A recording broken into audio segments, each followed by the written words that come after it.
Hey everyone, what's going on? Welcome back. And today I'm going to be showing you how to get to, how to get the paraglider in Tears of the Kingdom. So this is, it's kind of obvious. I mean, the game doesn't tell you, but you'll get it if you're going along with the main story, which I'm sure a lot of you have. But just in case you haven't, or you haven't actually started your playthrough yet, I'm going to show you how. So first off, you're going to have to do all of the main quest, Crisis at Hyrule Castle, right here. So you're going to finish all the tutorial area. I won't say what happens in any of these, just so I don't spoil on anyone if you haven't played the game already. And once you do that part up there at Hyrule Castle, Pura will start telling you about this Skyview Tower. You should come up here and talk to her. So if you go up here and talk to her, she'll say, if I put this here, then that goes there. No, that's not quite it. That should do it. Hey Link, you all set? I just wrapped up here myself. The travel point is working fine now, or it will be once you do your part. It says we're ready, Joshua. Pull the switch. Hey!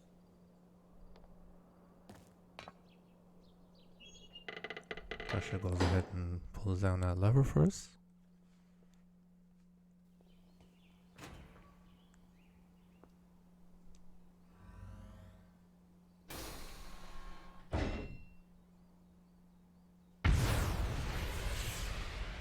Kind of a mini cutscene type thing here now.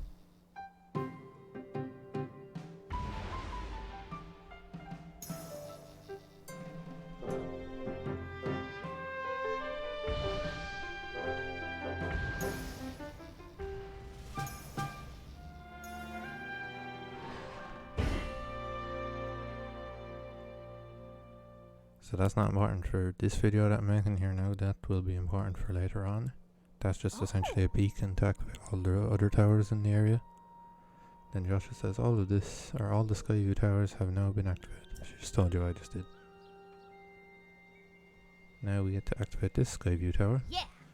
Okay, Link, your turn. So here's the point in the video. Because obviously you weren't here just for some more story content, you were here to get the paraglider. So once we finish our conversation with Pura, she will give us the paraglider basically, so we can go ahead and activate the towers. So here we go. Go hold the Pura pad over that terminal. Right, so go ahead and do that.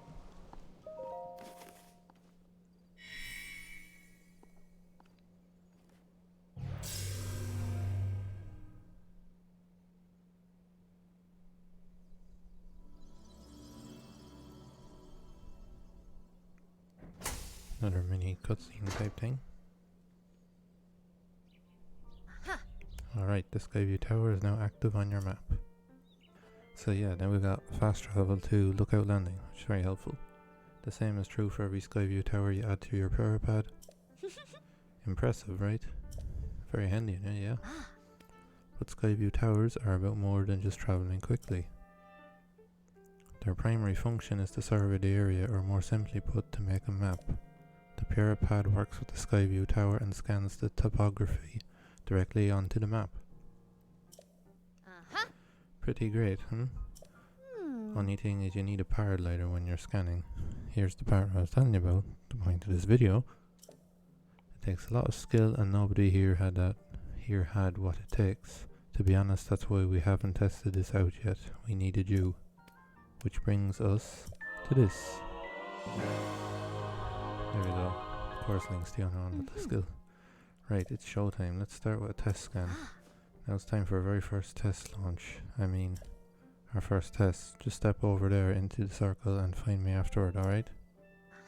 I'll be observant from the research lab. Yeah. When the test scan is over, we'll have a briefing on the search for Princess Zelda. And I'll also need to update your map with the places where the upheaval has wreaked the most havoc. Best of luck. Alright, so here's the description of the paraglider, because I skipped through that. So this item given to you by Pura lets you ride the wind and light through the sky. Press X in midair to activate it. So go ahead and do this, seeing as we already activated it. Save it for the walkthrough next time. The next episode of the walkthrough, I should say, sorry. But I say it was just calibrating because it's the first time we use it.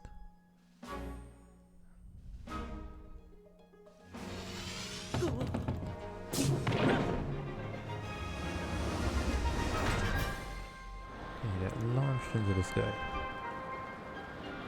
Very helpful. It's helpful for traversing the sky islands too, by the way. If this is your first playthrough.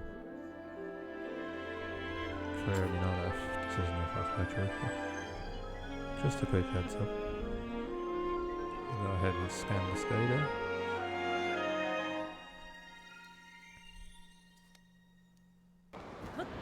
Anyways, we're gonna go skydive back down now and talk to Pura. Now that we have the paraglider, we don't need water to ensure safe landing, which is very helpful. So just skydive down here, and then press X before you hit the ground. Light on over here, and went on up to Pura. There we go. Over here. Welcome back. That was some good lighting up there, Link. I expected nothing less. So how did it go? Did you get a proper map scan? Good, that map is crucial to our search. There are Skyview towers in every region in the world. You want to make a point of visiting them all. Yes. Right, let's talk about the upheaval. It's affected more than just the castle. Reports of other strange phenomena have been coming in from all over Hyrule. Let's take a look at your map. Josh is just standing there. The first report comes from Hebra to the northwest. The next up in Eldon to the northeast. The Drudo are reporting trouble in the southwest. And finally there's Elneru to the east.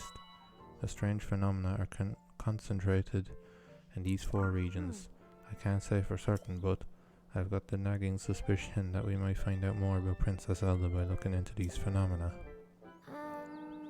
Hey Doc, I don't know if this is helpful, but I heard something weird the other day. It was about someone who might have seen Princess Zelda at Rito village over in Hebra recently. That is pretty weird, yeah. Generally speaking, I don't put much stock in hearsay, but this does sound like it's worth looking into. Oh, and before I forget, Link, we've asked the Lucky Clover Gazette to help us in the search for Princess Zelda. There's nobody who knows more about the goings on in Hyrule than them. You can find them near entrance to Rito village. If you do go there, you should speak with the editor. I'm sure she could help you out in some way too. I'll be here directing a variety of events into the upheaval's many chasms and new ruins. I'll also be looking into the different villages. Someone somewhere might know what's happened to the princess. Yeah. I'm counting on you to check out the major phenomena that are troubling regions around Hyrule, Link. We'll find Princess Zelda one way or another. We sure will. Alright, but yeah, that basically concludes the video. So in our next video, I'll be going through mainly shrines and that for a while, just so we can try and gear ourselves up essentially for the rest of the game. So the next couple of videos are probably just going to be shrines, like focused mainly on shrines. There probably won't be anything else, but for the time being, yeah, the next couple of videos will be shrines. So just be aware of that if you're waiting on the next part of the walkthrough. We're just trying to prepare for the next part. But in the next part, we'll be heading to one of the four regions, probably Hebra. That's probably going to be the starting point, but I'll see closer to the time. So don't count on that one just yet, just in case I decide to go somewhere else. But either way, we will get around to all four regions eventually. But yeah, hopefully this guide was helpful to you guys, and I'll see you in the next video. Peace.